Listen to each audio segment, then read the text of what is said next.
Kembali lagi di Borong Bitcoin ya, kita akan borong Bitcoin lagi. Hari ini tanggal 6 ya, biasa gue bikin tanggal 1, mepet sedikit ya. Tanggal 6 kita akan lanjut borong Bitcoin episode ke-27. Di mana di setiap episodenya, di sini gue akan bantu kalian untuk memandu kalian dan mengedukasi juga ya terhadap aset Bitcoin ini, dan ini udah kita lakuin selama 27 bulan ya. Jadi ini masih konsisten sampai bulan ke-27, nanti sampai bulan 30, 35, 40. Di sini tesis gue akan tetap ya, di mana gue percaya 5 sampai 10 tahun ke depan Bitcoin akan tetap menjadi aset ibaratnya yang gue bilang terbaik. Memang kalau kita lihat secara harga ya, kalian mungkin tanya, "Oh, hari ini Bitcoin tuh bagaimana harganya?" 1-2 hari itu nggak ada manusia di bumi ini yang bisa tahu. 1-2 bulan juga nggak ada yang tahu, bahkan 1 sampai 2 tahun ke depan itu tidak ada yang tahu, ya. Gue bukan di sini mau main bola peramal, gue paham fundamentalnya apa, tapi ini jangka panjang ya, 5 sampai 10 tahun. Di sini gue mau bahas beberapa poin ya, menurut gue memperkuat tesis gue kenapa gue masih percaya Bitcoin adalah aset yang terbaik. Yang pertama adalah kelangkaan, atau kita sebutnya bahasa Inggris adalah scarcity. Bitcoin ini adalah kelangkaan yang diprogram secara matematis, ya. Beda seperti emas, emas itu masih bisa ditambang lagi, uang kertas itu masih bisa dicetak, bahkan saham itu masih bisa dibuat lagi. Ini seperti ibaratnya kalau gua gambarin ke teman-teman gua, banyak yang tanya, ya gua bilang ini kayak beli tanah di Senayan tahun 2000 gitu loh. Ini masih murah sekali. Kelangkaan ini memang sudah diprogram oleh yang namanya siklus halving 4 tahunan sekali, ya. Setiap 4 tahun ini, ya, reward dari Bitcoin yang di-generate oleh para miner itu dipotong setengah. Kombinasi ini ditambah dengan network effect, ya.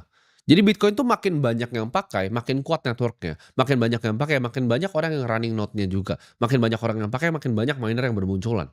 Ini membuat Bitcoin tuh menjadi aset yang gue sebutnya unik di sini ya. Jadi ini banyak digunakan sama para konglomerat ataupun pemimpin-pemimpin dunia, ya. Jadi oligarki di Rusia itu pasti pakai Bitcoin, penambang-penambang di Afrika itu pakai Bitcoin, sampai keluarga minyak dari Saudi pun pakai Bitcoin. Poin kedua yang penting selain kelangkaan, ya kita semua tahu Bitcoin adalah aset yang langka, tapi poin penting kedua adalah desentralisasi, ya. Ini akan menjadi titik krusial dan penting ketika dunia itu sudah berubah jadi yang gue sebutnya serba digital. Semuanya digital, ya. Rekening kita digital, kita udah jarang pakai uang kertas, belanja semua pakai kris, ya. Ini gue kasih tau kalian, buat yang kalian belum tahu, ya. Di seluruh dunia, ini gue gak ngomong cuma di Indonesia, seluruh dunia ya, semua bank itu banyak yang kena hack setiap harinya atau percobaan untuk dihack. Apakah ada yang bobol? Ada. Kalau kecil uangnya ditambal, kalau besar ya udah kolaps. Banyak sekali bank yang bobol di dunia. Antara kalau besar banget nasabahnya banyak yang teriak itu di-cover sama berita, kalau nasabahnya nggak teriak ya udah di-cover sama banknya. Bitcoin itu adalah aset yang nggak ada perusahaannya, ya. Jadi bukan kayak bank, dia ada perusahaan, ada Bank of America, ada Wells Fargo. Bitcoin tuh tidak punya perusahaan di belakangnya. Tidak punya perusahaan, tidak punya CEO, tidak punya siapapun ya di baliknya. Itu jaringan desentralisasi yang bahkan pemerintah Cina pun, pemerintah India pun nggak bisa stop, atau pemerintahan manapun di dunia tuh nggak bisa stop. Teknologi yang tidak pernah bisa dibendung. Ketika gue sebutnya satu dunia ini akan mati secara digital ya, hanya akan ada satu aset yang masih hidup, yaitu namanya Bitcoin asetnya. Ketika nanti ke depannya itu akan ada krisis cyber gue sebutnya. 2008 krisis finansial, badai finansial. 2020 pandemi. Menurut gue krisis selanjutnya akan ada hubungannya dengan cyber warfare ya. Perang secara cyber. Dan menurut gue Bitcoin akan jadi aset yang paling tahan ketika dunia ini sudah terjadi serangan cyber. Kalau internet mati gimana? Apakah Bitcoin mati? Tidak ya. Jack Dorsey, founder dari Twitter, udah menemukan caranya ya, transfer Bitcoin lewat jaringan Bluetooth bahkan. Jadi di jam antara satu Bluetooth ke Bluetooth yang lain tanpa internet. Dan yang ketiga itu adalah waktu ya. Jadi waktu itu selalu akan jadi hakim yang paling adil. 2013 Bitcoin tuh bahan bencana. Ketika gue pertama kali beli tahun 2015, itu dibilang ah ini tulip mania. 2020 narasinya sudah berubah ketika Michael Saylor masuk, itu jadi emas digital. Dan di 2025 ini udah jadi strategic reserve di berbagai negara teman-teman ya. El Salvador, kita lihat juga di Bhutan itu jadi reserve negaranya. Negara adidaya seperti US. Dan banyak akan negara-negara yang ikut. Bentar lagi paling Saudi juga udah masukin di salah satu asetnya. Bitcoin tuh akan jadi bahtera ya, ketika banjir yang besar tuh akan datang. Ini akan jadi tempat di mana orang-orang akan bisa berlindung. Melindungi nilainya, ya. Uang dari hasil kerja kerasnya dilindungi nilainya. Ketika misalnya bank pribadi lu bisa dibekukan, Bitcoin tuh akan jadi aset yang justru tidak akan pernah bisa diambil. Tapi kalian harus pelajari teknologinya gitu. Jangan cuma sekedar hanya beli di exchange, kalian harus pelajari apa itu self custody, teknologinya cara kerjanya seperti apa sih? Apa itu private key, apa itu public key. Pelajarin secara detail. Nah, di sini kita akan langsung lanjut untuk borong Bitcoin. Jadi di sini aplikasi yang gue pakai ini punya gue sendiri, gue adalah investor di sini juga. Namanya adalah Flock ya.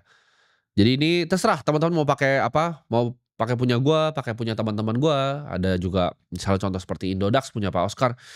Itu teman-teman feel free ya. Gua di sini nggak ngajak kalian pakai platform apapun, terserah kalian mau pakai apapun ya. Di sini kita akan beli langsung Bitcoin-nya, kita market buy di sini. Langsung saja konfirmasi. Oke, kita kembali ke beranda. Oke, kita lihat dompetnya di sini ya. Jadi Bitcoin itu sekarang ada 3,28 Bitcoin, 6,1 miliar 33 juta. Jadi kalau misalnya kita hitung sederhana ya, ini sekitar 3,4 miliaran untungnya. Modalnya berapa? Modalnya 100 juta setiap bulan, ya gampang banget. 100 juta setiap bulan tuh berarti, tapi kayak kalian lihat tadi kan ada kena transaksi fee-nya bahkan nggak 100 juta, bahkan 99, sekian. Jadi mungkin modalnya tuh 2,7 miliar lah. Kita buletin aja 2,7 miliar selama 27 bulan. Jadi sebulan tuh 100 juta. 2,7 miliar itu real selama 27 bulan disaksikan satu negara ini menjadi 6,133. Ini bukti bahwa ini aset yang langka ya dan diinginkan banyak orang. Kalian coba ibarat lu mau buka coffee shop ya, 2,7 miliar misalnya. Dan itu nyicil loh misalnya ya, 100 juta ya, nggak langsung di depan. 2,7 miliar lu bikin coffee shop, bisa nggak lu untung 3,4 miliar dalam waktu 27 bulan? Ya. Coba itu dipikir baik-baik, dan apakah bisa ya lu bikin bisnis seperti itu? Apakah kos-kosan yang lu bikin bisa seperti itu? Apakah aset lain yang lu beli bisa seperti itu? Jawabannya tidak ya, dan ini demonstrasi real dan akan gua lanjutkan sampai 5 sampai 10 tahun ke depan. Kenapa? Gua mau buktiin, mungkin siklus halving ini nanti akan ada turunnya Bitcoin. Mungkin Bitcoin bisa turun lagi bahkan di bawah 100.000, tapi nggak masalah. Di situ gua akan tetap beli secara konsisten ya. Gua akan beli secara konsisten, gua akan tunjukin bahwa dalam jangka waktu 5 tahun sampai 10 tahun, kalian hampir tidak mungkin ya bisa mengalami kerugian di Bitcoin. Kenapa? Karena ini adalah aset yang dibutuhkan oleh semua orang. Ini aset kelima sekarang di dunia dan udah bukan aset bercandaan lagi. Jadi sampai jumpa di Borong Bitcoin episode ke-28.